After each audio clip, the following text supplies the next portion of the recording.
I'm Stuart Muckley. I'm the CEO of Code Wizards. Yep. And I am Chris. I'm CEO at Heroic. Cool. So what was the incentive for us doing a partnership together, Chris? So for us, we've been trying to find the right kind of game partner who could help us help game teams. We're a product company, so we focus on building the best game tech we can, and then we help game teams be as productive as they can be. But we needed a partner who could go in alongside those game teams, help them get there faster, help solve things that maybe internally they didn't have the time to work on.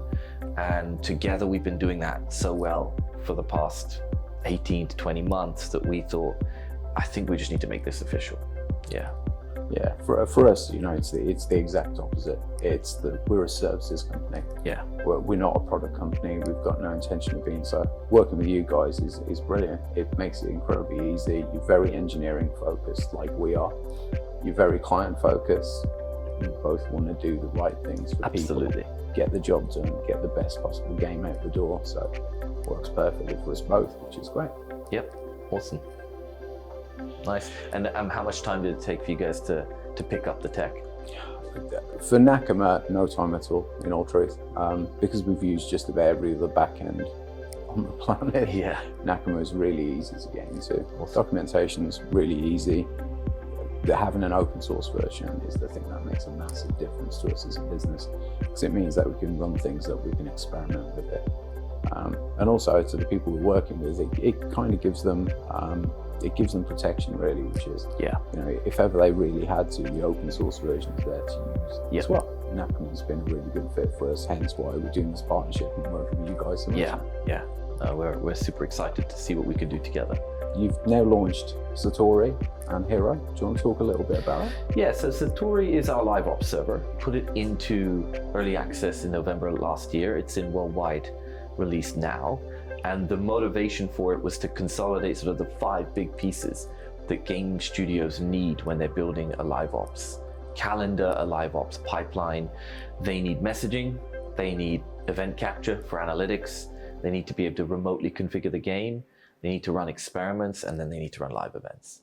And it's all of those things together that we think makes the best kind of social gameplay that can build forever franchises. We saw this at Zynga. We worked a lot with Zynga over the years, and there isn't anything in the market that we found that provides all of these things in one place. Cool. You can stitch together bits of technology out there and glue it together, and that's what the industry is doing. But this was our vision for making it easier for game teams. So that's Satori. Hero is our game framework. We, over the years, have been working with game teams, all kinds of different game genres on mobile, desktop, console, and web. And while you're comfortable inside most game teams to build inventory systems, economy models, thinking about achievement systems, all of those kind of player stats, tracking, and cloud save, it turns out that there's enough commonality in all of them that we thought we could lift the abstraction, make it easier for game teams to focus more on the difficult, differentiated fun that they want to create. And so that's our goal with Hero: help Unity developers be able to integrate this tech and get themselves into economy modeling faster in their games. Have you got any good success stories, any games that you've hit at scale? Yeah, so we work, our customer page is huge. We have a lot of game teams, especially on mobile, that have done exceptionally large player counts. One that stands out that I can say, but I can't name the game. In production today, we're doing about 170K CCU daily on a very, very large game that generates more than 100 million in annual revenue. So that's one of our biggest games. But in terms of player counts, we've handled things in sort of 180, 200 million player counts on a single title. Yeah. That's really impressive. Yeah.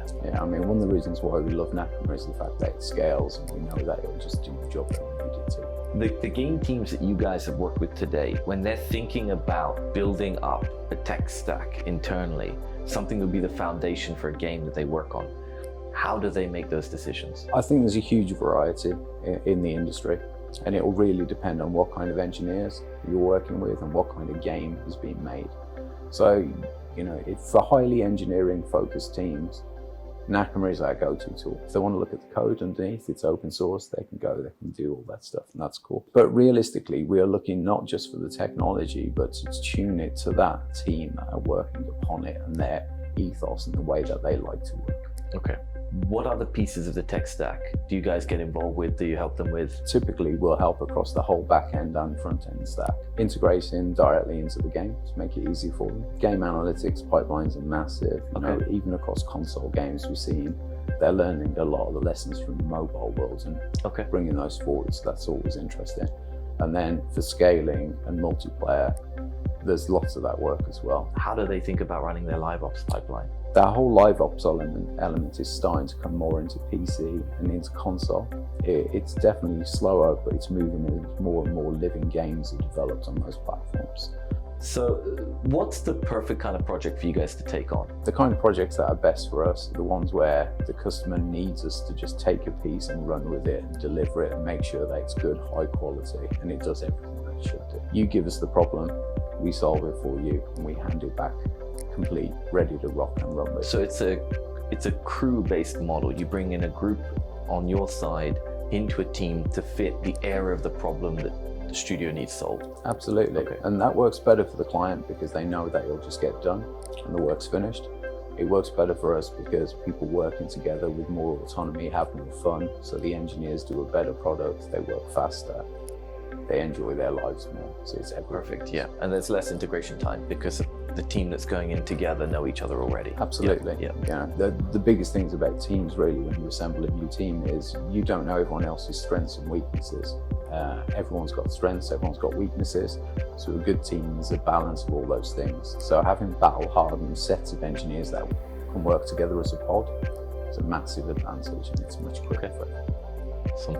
Now we've worked together now for what, 18 months, 20 months? And over that time, we've worked on a large number of different projects with different game teams. Which is your favorite?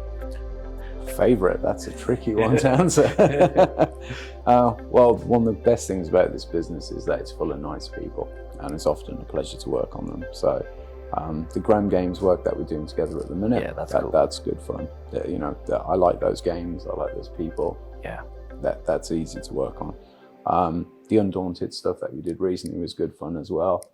That was a really quick turnaround project, working together, get Nakama in there, get it moved across and get the game back out into players' hands after it being shuttered for a while. So that's been an absolute pleasure too. Awesome.